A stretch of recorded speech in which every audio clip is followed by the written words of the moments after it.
During my drinking years, I did a lot of things that were very out of character.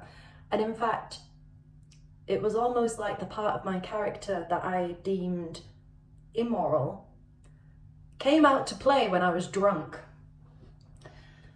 And I believe that the repeated experience of allowing this demon to possess me, doing a whole bunch of things that I never planned, and then having to deal with the fallout of that over and over again, of this demonic possession, I believe it caused a neurological injury called CPTSD. And when I've looked online how addiction can cause CPTSD, the only thing that ever comes up is how if you've got CPTSD, you're more prone to addiction. And I was like, I don't feel like I was traumatized before my drinking years. I had definitely some problems mentally, and I had some problems with fitting in and things like that. But I don't see myself as a traumatized person. I don't see myself as somebody who was traumatized during childhood. And I ended up stumbling by accident. It was something I was watching on Netflix. It was about a cult, and something came up called moral injury, which was more to do with feeling bad about things that you had done that you now regret. And it was in the context of people trying to recruit other people into a cult, and then they left the cult, and then they regretted recruiting these people into the cult. And I looked it up online, and there's some writings about moral injury that goes into soldiers.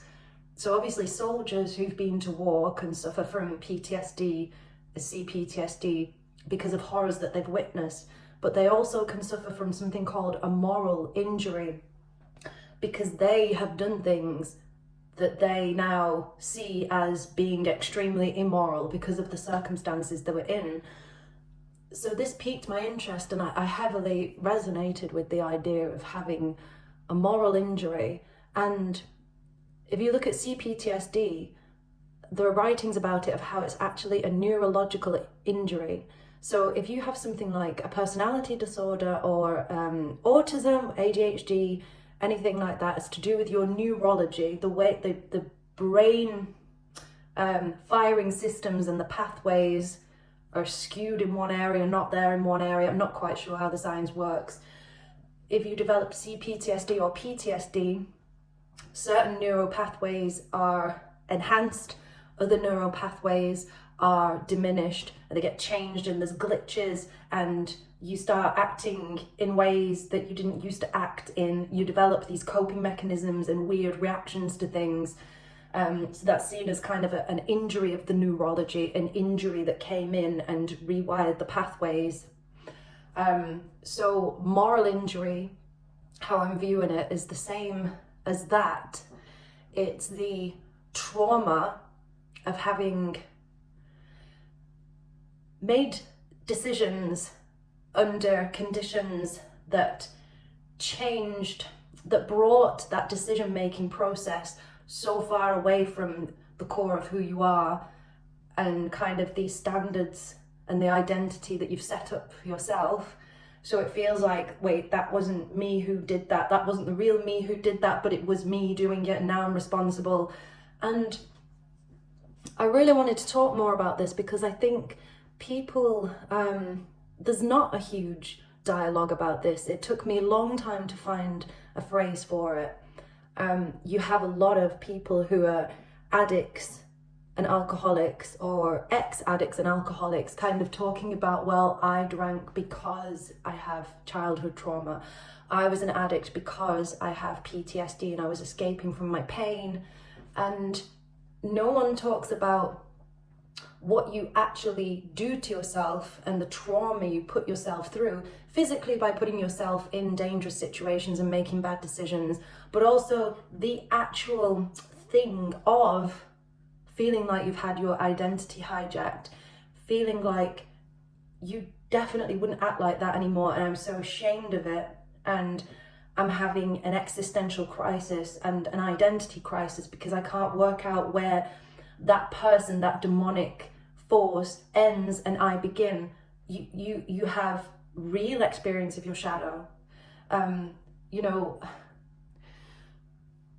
people in Nazi Germany, normal people who were recruited into the army, committed atrocities, they followed orders, they believed things that weren't true, they did horrific things to fellow human beings, and we all like to tell ourselves that we would be that one person who refused to do that and who would be court-martialed on account of the fact that we have such strong morals that we would never do that. And actually, psychological studies prove that that's not true. Herd mentality and stressful conditions and the feeling of a hierarchy that you can't escape from causes people to behave in ways that they wouldn't had those circumstances not been prevalent.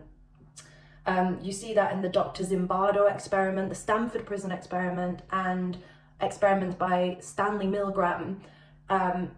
The psychological field is not allowed to perform experiments like this anymore. I don't think they are seen as unethical.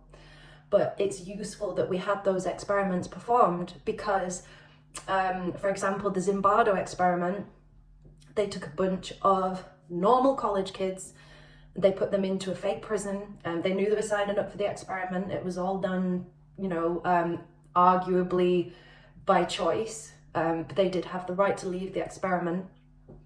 And half of them were assigned the position of prison guard, half of them were assigned the position of prisoner. And what Dr. Zimbardo found was that not only did these normal college kids, the ones who were the prison guards, started to behave in sociopathic and psychopathic ways towards the prisoners, but also Dr. Zimbardo himself started to embody the persona of a psychopath, or started to show psychopathic tendencies, in that he saw what was going on and he did not end the experiment. And I believe that he wrote about it afterwards. He had the feeling of complete control, and it was his ego and all these tendencies came forward. And I think it was his wife who in the end was telling him to stop the experiment. Now this proves that the average Joe, under a specific set of circumstances or when they're exposed to stress, will behave in ways that they previously deemed inhumane. And then obviously when taken out of that situation, they then go back to believing that that behavior is inhumane. It's not like they just stay like that. And it's similar with drugs and alcohol. You're under the influence of mind-altering drugs. Some of them lower the inhibitions to the extent where you don't even know what you're doing. You know, there's all sorts of effects on the nervous system. And when you're addicted to alcohol, you don't have an off button. You just keep drinking. That would send anyone mental, all right? Most people have an off button. It's like, oh, I'm not feeling great, I'm going to go home, you know. At worst, they end up blind drunk and they kind of don't do it again, or they do it very rarely. With alcoholics, it's like, well, I'll do that again. They just repeat the experience. And of course, at some point, just by, if not anything else, just sheer the law of numbers, if you're going to do that so many times, if you're going to put yourself into a situation where you have little control over your faculties a number of times, something's going to go wrong. You are going to do something at some point that you deeply regret, that wasn't part of who you thought you are. And then the problem with that is that you can either reject that part of you and say, I'm never doing that again. But obviously, if you're addicted to alcohol, you will get drunk again. So eventually, because Carl Jung wrote that the psyche is self-balancing, you subconsciously will try and find a way to integrate that behavior, to integrate those shadow parts of you that come out, the demonic behavior. It's like, okay, well, I'm doing this and I've done it so many times. This must be a part of me. You can't pretend that it's not a one-off. It's a repeated experience. So you don't go insane, you have to integrate that part in a sort of unhealthy way. And I'll give you an example. Without going into too much detail, There were things that I used to do when I was drunk. It ended up as a pattern. The neural pathways became strong. It was kind of like drink and then this particular behaviour. And when I was sober, I so deeply regretted it that I pushed it to the back of my mind. But eventually, I found myself, when I was sober, in between drinking spells, starting to kind of act that way. And it felt better to me to act a little bit like that, because then I was able to tell myself, well, this is part of my personality and this is what I'm like. And that happened with numerous things, and I ended up not being able to tell kind of what was my core personality and what I really believed, and what was the drunk personality or the drunk set of actions, the drunk tendencies. It all becomes meshed into one. And now I've had a lot of time away from alcohol, things have settled down, and I've discovered things in my personality that are kind of like, actually, that shouldn't be there. I should stop doing that. That kind of thing, I should stop saying that. I don't want that anymore. I don't believe that anymore. I've kind of cleaned things out. And then there's other ones that you don't even sort of realize are there. And it's like an ongoing process. So it's like your whole personality requires a rejig. It happens by itself because the psyche is self-balancing. So you just got to give it time and space, and it kind of starts to happen by itself. And you're left with this feeling of, I'm just so far away from who I was. I've had to let go of so much. It's been like starting with a clear slate, and almost trying to recall what my core personality was if I'd never had alcohol. But then it's like, well, surely your experiences do shape you, and it's kind of deciding what to lean into and what to kind of process and integrate and what you want to let go and how to do that. And then you have all these physical, bodily and emotional reactions based on the neurology that are completely out of your control. And it is traumatizing, and having flashbacks and recurring thoughts, OCD-like thoughts and memories, and so much regret and sadness, it all comes flooding back in. And that's something that ex-addicts and alcoholics have to learn how to integrate and find ways of allowing space for that integration. And a great deal of it happened within the first few years of me being sober. But recently, since I've been fortunate enough to meet a person, I'm getting married to him soon, he's reduced my stress levels. That relationship has reduced my stress levels. My circumstances have changed, my environment's changed, and my external surface level stress has gone down. And then underneath that is a whole quagmire of neurosis and trauma and unprocessed emotions, and that now has space to come to the surface. And that's what's been happening to me recently. And you know, the recovery or reintegration of the personality, it's not a linear thing. You know, once you have this top layer of kind of, I've got to deal with, I've got to clear my finances up, I've got to clean my life up, I'm stressed about this, stressed about that, all these bad decisions come back to haunt you and you have to deal with the stress. Once that goes away, you are left with this deeper rooted, weird kind of, I see it like mush that I have to now wade through. And a lot of my emotional processing has been occurring at night. I wake up in the middle of the night with my brain on fire, the neural pathways absolutely on fire, and I'm seeing things in crystal clear definition and letting go of things and busting myths and, you know, rejigging my belief system. And it's like it's happening to me.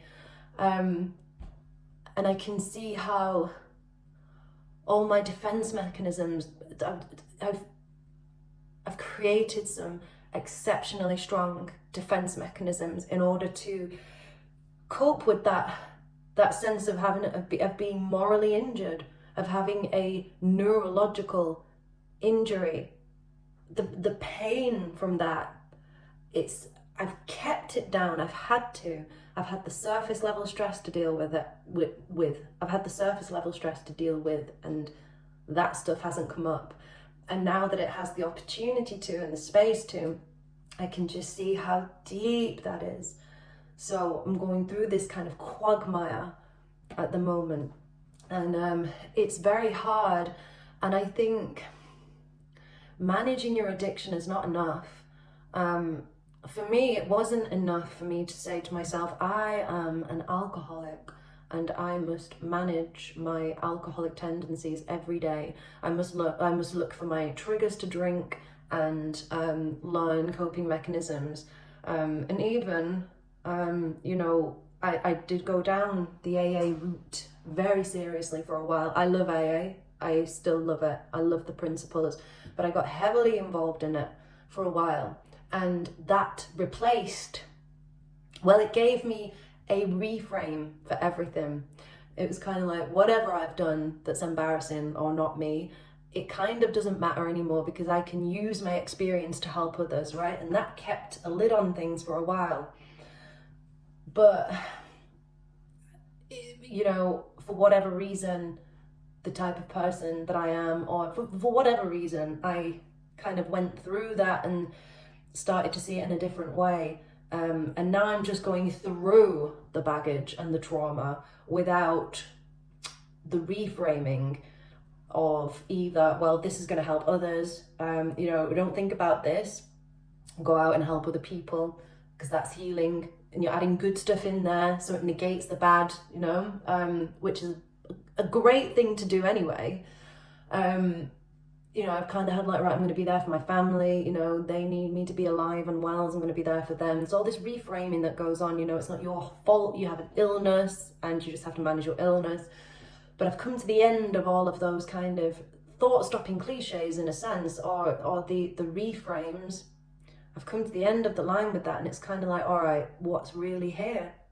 And it's like, okay, you have injuries, and I'm not mentally reframing that. It's physically affecting me. I know this because I'm physically experiencing it. There are things that come out of me sometimes that I have described as being like a demonic exorcism. There's been emotions released that have been pent up for years. I started to do yin yoga, which is very much about holding stressful on the body positions for a long amount of time and kind of pushing yourself to the limit of discomfort, physical discomfort. I was doing that for flexibility reasons, but what started to happen was that as my hips became more malleable and released, all sorts of emotions started to come up and fill my body. And I'm not somebody who's ever believed in the kind of literal definition of emotions being stored in the body. However, now I do believe it because I'm having it happen to me. And it's similar to EMDR processing, where you're physically processed. The trauma and emotions are physically processed through the body, not through talking and reframing, but through putting your body into a certain state. And that's how I know that it's real and tangible. It's not a mental reframe. But I'm very hopeful about coming through it and coming out onto the other side. But I just really wanted to, if anyone's looking for help with the trauma caused by their drinking or addiction, I wanted to validate those people and be one of the first ones to say, I know exactly what you're going through. And it's not just about reframing it of, oh, I was ill and now I'm not, because to me that was, it wasn't authentic and aligned.